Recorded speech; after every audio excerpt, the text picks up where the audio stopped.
3, 2, 1. Vamos nessa. Olá pessoal, Edson aqui, canal Conteúdo Seguro, esse local de conteúdo seguro na internet. Esse é um vídeo mais técnico, esse é um vídeo mais longo, esse pode ser considerado um vídeo chato. Sim, vídeo chato. Daqueles que a gente fica explicando por que a pessoa tem um problema, qual seria a solução desse problema, e por muitas vezes a gente chega à seguinte conclusão que vamos explicar da melhor maneira possível. Então, como é um canal de seguros, a gente vai falar um pouquinho sobre seguros e um dos principais pontos de discussão, que é a famosa declaração pessoal de saúde. As pessoas não leem esse documento, é impressionante como as pessoas têm a tendência de pegar e sair, olha a primeira pergunta, coloca um S ou N e acabou com o problema. Então a ideia de se falar sobre esta carta de orientação ao beneficiário, que vem em todos os planos de saúde pela Agência Nacional de Saúde, quer dizer, uma regulamentação bem abrangente, tanto que ela abre dessa seguinte maneira: prezado beneficiário, a Agência Nacional de Saúde, instituição que regula as atividades dos operadores privados de assistência à saúde, tem como missão defender o interesse público que vem por meio desta prestar informações para o preenchimento dessa declaração de saúde.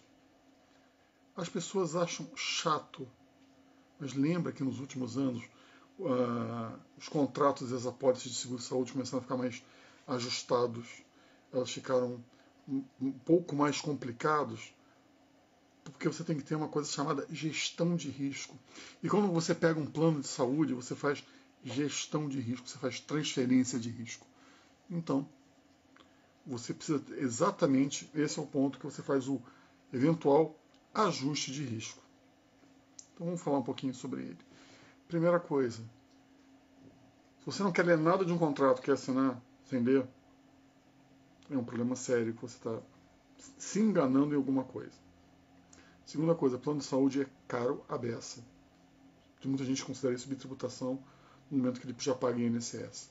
Outra coisa, a gente está falando aqui de você está confirmando, dando valor jurídico, que você não tem nenhum problema de saúde, ou se você tem. Então vamos lá, vamos aos pouquinhos. Leia sempre o contrato. No mínimo, essa declaração de saúde e as exclusões. Outra coisa, para de comprar produto de saúde com um amigo. Compra com um corretor. Compra com uma pessoa ligada a uma grande plataforma de saúde, um grande agente de saúde. O corretor de saúde, dentro das suas funções, ele é obrigado a saber fazer um entendimento sobre risco. Então, quando você for começar a entender sobre a questão de compra de planos de saúde, você tem que ler esta carta de orientação ao beneficiário. Eu acho muito interessante que as pessoas entram, olham assim e falam: meu Deus, vai ser daqueles vídeos chatos. Vai. Esse não é o momento não coaching do dia, esse é o momento hard coaching do dia. Vamos mais. O que é uma declaração de saúde? É simplesmente formulário atrelado ao contrato do plano de saúde ou seguro que o beneficiário ou seu representante legal expõe a sua condição de saúde, onde ele informa as doenças e as lesões pré-existentes, para saber se a pessoa é portador de alguma coisa, e a partir daí fazer uma avaliação do risco. Então, inclusive, tem um caso, se a gente usar como parâmetro, por exemplo, a MIL, ela fala assim: portanto, se o beneficiário, você, toma medicamentos regularmente, consulta médicos por problema de saúde, ao qual você conhece o diagnóstico, você tem que expor aqui. Por exemplo, eu tenho um problema grave de visão. Eu tenho que colocar que eu tenho problema de visão. Certo? Então, declarar doenças ou lesões que o beneficiário saiba ser portador ou não. Sou portador? Coloco. Não sei, eu vou ter direito ao médico. Estou na dúvida? A empresa vai te indicar um médico para responder. Você tem um médico, você não confia no médico da operadora? Você paga o médico, ele preenche, carimba e assina. Então vamos lá.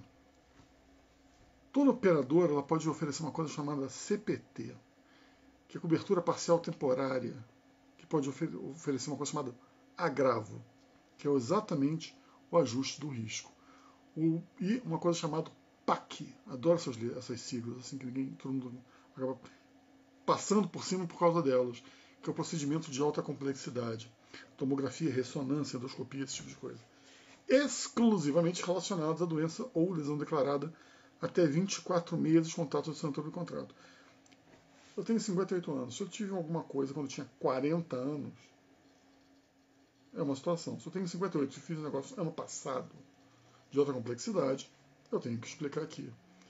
Não haverá, aí é uma coisa que é importante, não haverá restrição de cobertura por consultas médicas, internação, cirurgia, exames, procedimentos que não sejam de alta complexidade, mesmo que relacionados à doença ou lesão pré-existente declarada, desde que cumpridos os prazos de carência estabelecidos no contrato. Nessa declaração de saúde, você vai esbarrar com as famosas carências, que é o prazo de aquisição de tempo, para você ter algum direito a determinadas coberturas. Então vamos lá. Ao não declarar, pensa nisso, as doenças ou lesões que o beneficiário saiba ser portador, né, a operadora pode suspeitar de omissão de informação. Lembra que isso é um contrato perfeito, tá? Nesse caso, deve comunicar imediatamente ao beneficiário, podendo oferecer a famosa carência parcial temporária ou solicitar um processo de abertura administrativa ANS, dizendo assim, olha, o cara não me deu a informação correta, eu não posso garantir o risco, e comprovada essa omissão de beneficiário, pelo beneficiário, o operador pode rescindir o contrato. Entendeu a importância do negócio? Entendeu que você tem que prestar atenção nesse negócio? Se a operadora oferecer redução ou isenção de carência, não significa que ela vai te dar cobertura assistencial para doenças ou lesões que você sabia ter antes do momento da assinatura. A cobertura parcial temporária não é carência. Ela é voltada específica para uma determinada doença, algo pré-existente. Portanto, o beneficiário não pode deixar de informar alguma doença ou lesão ao preencher a declaração de saúde. É complicado, né? Aí você vai falar assim, onde é que eu acho essa PAC? Procedimentos de alta complexidade. Site da ANS. ans.gov.br. Perfil do beneficiário. Você encontra lá com as dúvidas todas. Por isso que é muito importante, tanto o corretor quanto a pessoa que vai adquirir o plano de saúde, conhecer o site da Agência Nacional de Saúde. Você não pode dizer que você não tem informação hoje sobre isso. Vamos a uma quarta parte que é complicada desse papel, que as pessoas ficam com medo de preencher. Você fala assim, olha, declaro e tenho ciência que a declaração de saúde é parte integrante da proposta contratual de cobertura de assistência médica da pessoa jurídica que eu estou contratando. Estou contratando uma pessoa jurídica, lembra? O preenchimento dessa declaração, eu tenho a opção de ser orientado sem ônus financeiro por médico indicado pela operadora ou profissional de minha confiança com custo meu. A declaração de saúde tem o objetivo de registrar a existência de doenças e lesões. Havendo declaração de doença ou lesão pré-existente, é oferecida a cobertura parcial temporária. Nenhuma cobertura pode ser negada ao consumidor para doenças ou lesões pré-existentes não declaradas até que a operadora apresente provas concretas à ANS que houve omissão. A omissão de informação sobre a existência de doença ou lesão pré-existente, a qual o consumidor saiba ser portador no momento de preenchimento dessa declaração, desde comprovada pela ANS, poderá acarretar em suspensão ou cancelamento do contrato. Preste atenção quando for preencher isso. Na dúvida, peça ao médico. Não gosta desse médico, você tem um médico de confiança, pergunte ao médico. Não vai no papo de coloca tudo S, coloca tudo M, coloca tudo. Isso não é prova de múltipla escolha. Não tem essa. Não tem esse. As pessoas estão pegando o produto principal, que é de utilização imediata, e estão fazendo chute. Então vamos lá. O que é normalmente perguntado que é padrão? Doenças do aparelho circulatório, doenças endócrinas e metabólicas, doenças no sangue, doenças do sistema nervoso, Parkinson, Alzheimer, doenças crônicas no aparelho respiratório, doenças ortopédicas, doenças ou tumores, doenças no aparelho urinário ou aparelho reprodutor, ou outra doença que não se relacione ou não se encontre descrita. Quer dizer, se tiver alguma coisa que você saiba que não esteja citada acima, você tem que colocar qual é.